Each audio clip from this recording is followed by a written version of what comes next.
Um, all right. So I will be covering the separatist movements in Spain, or the four largest ones that I know that I could find in my research. And one of the biggest ones that we'll start off with is Catalonia. And and I'm sure as many remember, in 2017 the Catalonian government voted for independence. But I think the part that most people remember are the videos of the riots and the resistance of the Madrid government and all the police that were there that were attacking the Catalonian people who were rioting. And that was over um, the Article 55, which a lot of the separatist movements mention and point out as perhaps a reason that they should be separate or that it's not right. But Article 55 basically pushed that for the government of Madrid to directly control Catalonia from Madrid. Yep, and Catalonia is kind of in like the northeast part. It borders France, and it was originally part of the Aragon Kingdom, which was around in the 12th and 18th to 18th century. And I'll talk more about it because there's more to the Aragon Kingdom than just this, and I have a picture for that under the kingdoms of Catalonia. Yeah, this is a much smaller part, and it probably has the most advanced separatist movement. All right, the kingdoms of Catalonia, and these are the Aragon Kingdom was much bigger.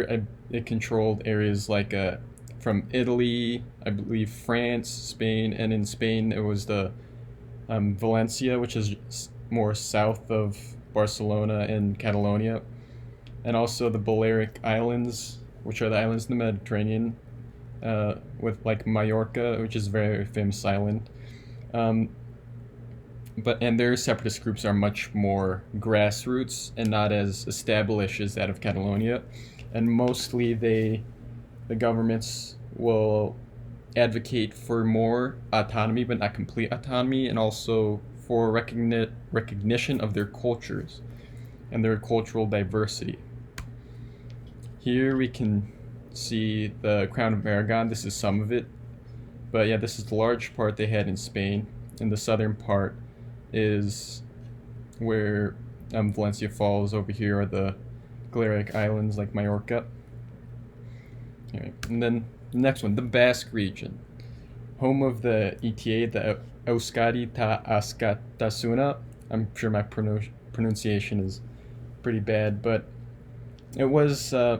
It's not so much active now, but it was a armed separatist group that was more active, or last time they were most active in the way that they were like 1959, where there was an armed conflict where I believe 1,000 people died and about 6,000 people were injured.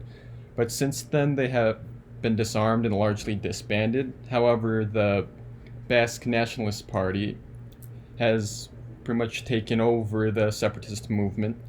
And one thing to note is the ETA was a left-wing group, and the new one is a far-right group, which is becoming more prevalent in the separatist areas.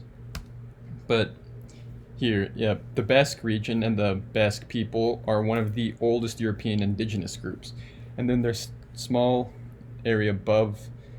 I believe the biggest city is Bilbao. And yes. And now Galicia. Some people in Galicia want to be completely autonomous and independent from any other country. Others want to reunite with Portugal.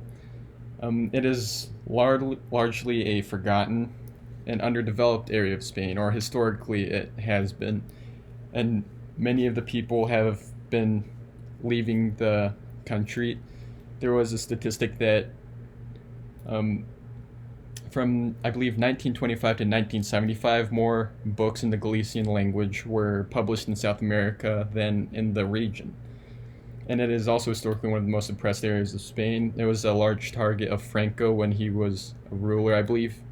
60,000 Galicians were killed in that time. And here we can see the country of Galicia, which is like this far north western part. And also, this map doesn't show up, but there's also a part of Portugal which is also involved in the movement. But yes. And that is all. Thank you.